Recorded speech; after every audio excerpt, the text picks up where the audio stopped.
everyone, welcome to the AQBAT Science. আজি আমি discussion কৰিব লৈছো ক্লাছ 11 ফিজিক্সৰ এটা ইম্পৰ্টেন্ট টপিক সেইটো যে কি ৱৰ্ক এনাৰ্জি থিওৰিম ঠিক আছে অলৰেডি আমি আগৰ ক্লাছত কি ডিসকাশন কৰিছিলো ৱৰ্ক এনাৰ্জি থিওৰিমৰ যিটো আমাৰ ফাৰ্স্ট পাৰ্ট আছিল ফাৰ্স্ট পাৰ্ট মানে যে work energy theorem for a constant force সেইটো মই অলৰেডি ডিসকাশন কৰা হৈ গৈছে তো আজি আমি ডিসকাশন কৰিব ওলাইছো work energy theorem for a variable force ঠিক আছে ওকে যদি আপোনালোকে এতিয়াও যদি আমাৰ আগৰ ভিডিওটো চোৱা নাই এতিয়ালৈকে তো আপোনালোকে অতি সোনকালে ভিডিও চাই ল'ব আৰু এইটো যদি আমাৰ এক্সাম তোমাৰ যিটো ওচৰ চাপিছে সি তো আপোনালোকে জলদি জলদি চাই ল'লে তো আপোনালোকে এক্সামত ধুনীয়াকৈ লিখিব পাৰিব ঠিক আছে তো আজি আমি ডিসকাশন কৰিম work energy theorem for a variable force ঠিক আছে আছো ডেৰিভেশ্যনটো আমি কৰি লওঁ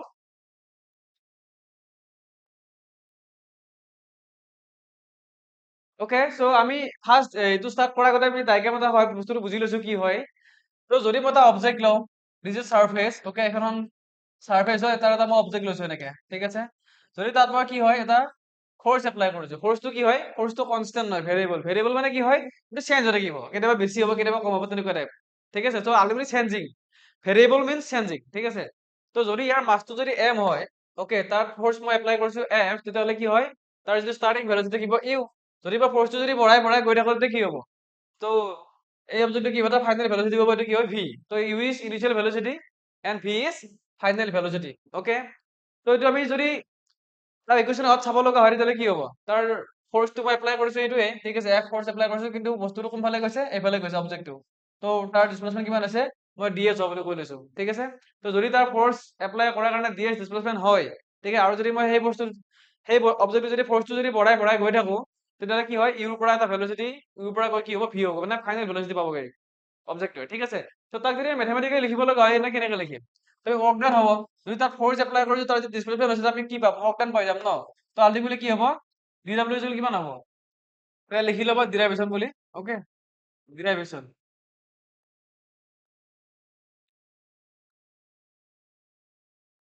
ডিৰাইভেশ্যন ওকে সো মই ফোৰ্স এপ্লাই কৰিছিলো ফোৰ্স এপ্লাই কৰাৰ পিছত কি তাৰ ডিসপ্লেসমেন্ট হৈছে তেতিয়া তাৰ আমি ৱৰ্ক ডানটো পাই যাম সো dw ইকুৱেল কি হয় ৱৰ্ক ডান তো কিমান হয় ৱৰ্ক ডানটো f ডট ds ওকে তো চোৱা ডায়াগ্ৰামটো চালে গম পাই যাবা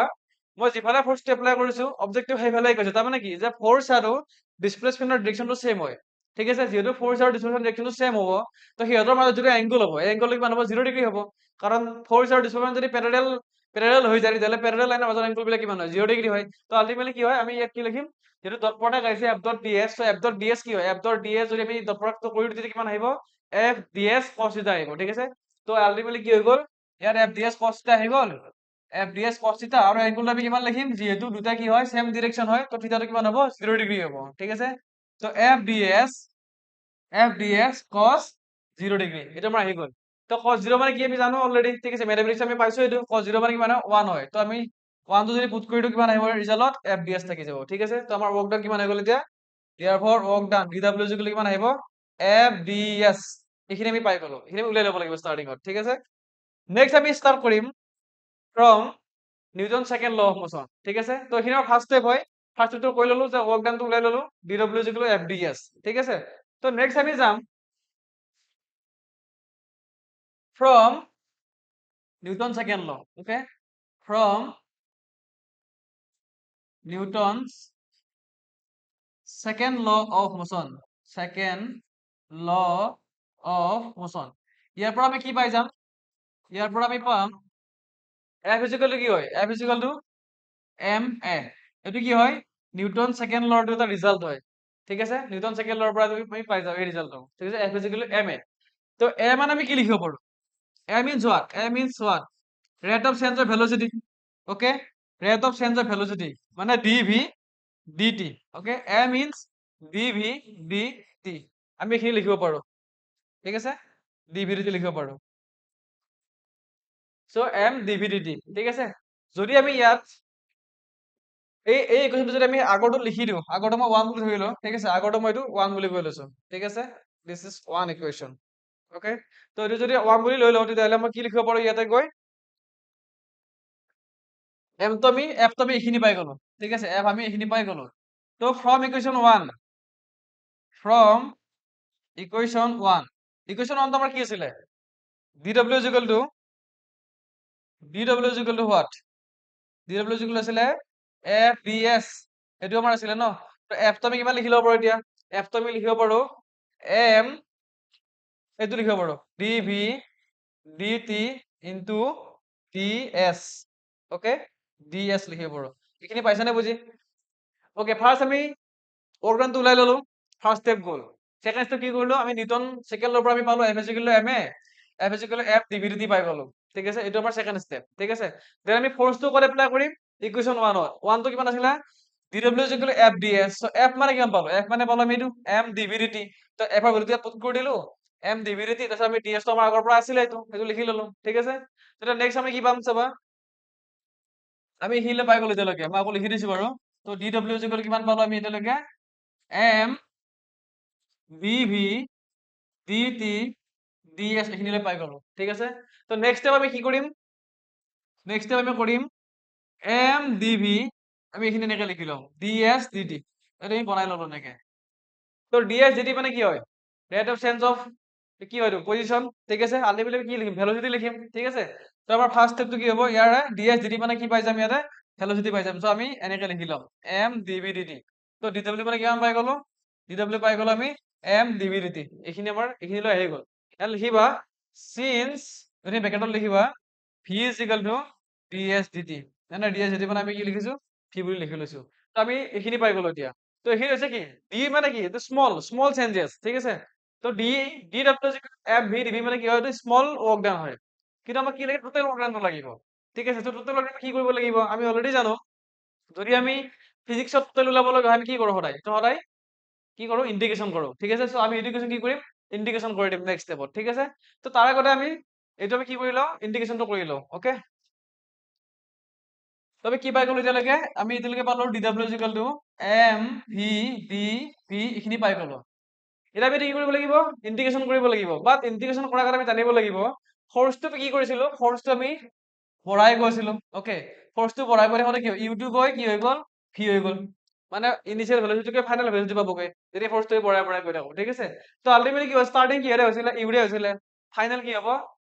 ভি হব, ঠিক আছে। সো আমি যেতিয়া আমি ইন্টিগ্ৰেশনৰ লিমিট পুট কৰিম, তো আমাৰ লোৱাৰ লিমিট কি হয়, লোৱাৰ লিমিট য'ৰ পৰা ষ্টাৰ্ট হয়, আপাৰ লিমিট কি য'ত ফিনিশ হয়, ঠিক আছে। তো আমাৰ লোৱাৰ লিমিট কি আহিব, ইউ আহিব, আৰু আপাৰ লিমিটত কি যাব, ভি যাব, ঠিক আছে।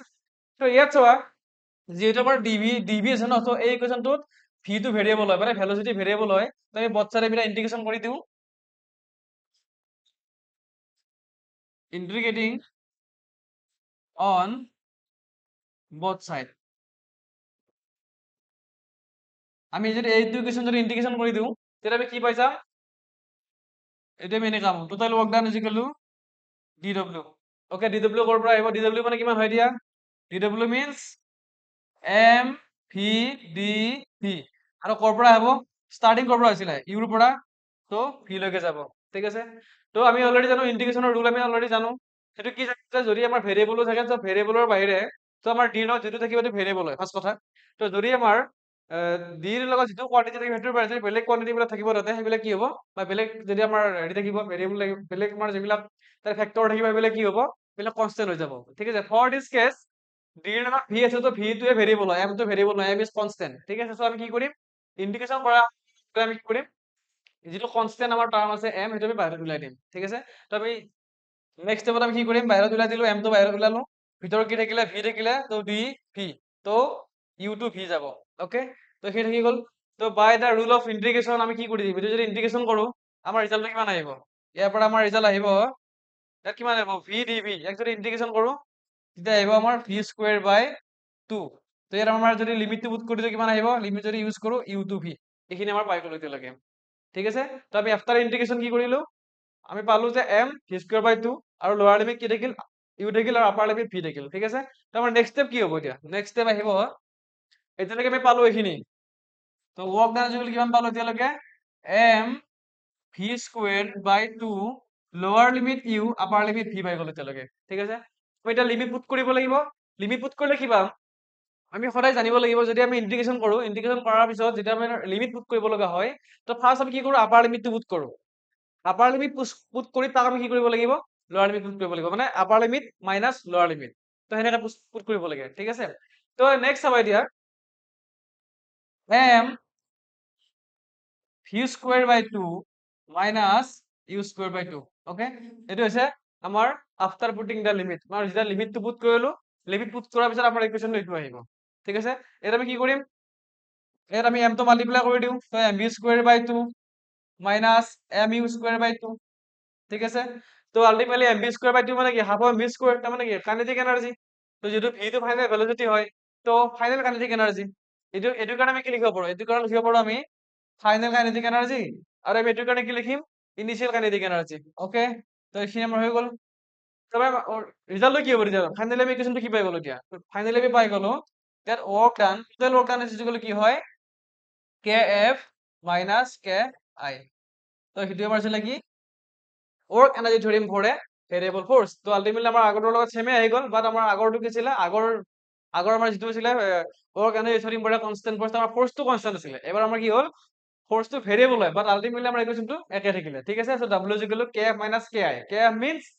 ফাইনেল কাইনেটিক এনাৰ্জি আৰু ki means initial kinetic energy. ঠিক আছে, তাৰ মানে কি বুজে ইয়াৰ পৰা, এইটোৰ পৰা আমি এটা বস্তুৱে বুজি পাওঁ যে যদি আমি কাইনেটিক এনাৰ্জি চেঞ্জ কৰিব লগা হয় এটা মুভিং বডিৰ, তেতিয়া কি কৰিব লাগিব, তাত আমি ৱৰ্ক ডান কৰিব লাগিব। তো ৱৰ্ক ডান কৰিলেহে কাইনেটিক এনাৰ্জি চেঞ্জ হ'ব। আমি যিখিনি ৱৰ্ক ডান কৰিম সেইখিনি কাইনেটিক এনাৰ্জিলৈ কনভাৰ্ট হৈ যাব। ঠিক আছে, তো এইখিনি আছিল আজিৰ ক্লাছৰ আমাৰ মেইন টপিকটো। ঠিক আছে, তো আপোনালোকে যদি ভিডিঅ'টো চাই ভাল পালে, ভিডিঅ'টো লাইক কৰিব, শ্বেয়াৰ কৰিব আৰু চেনেলটো ছাবস্ক্ৰাইব কৰিব। Thank you for ৱাটচিং।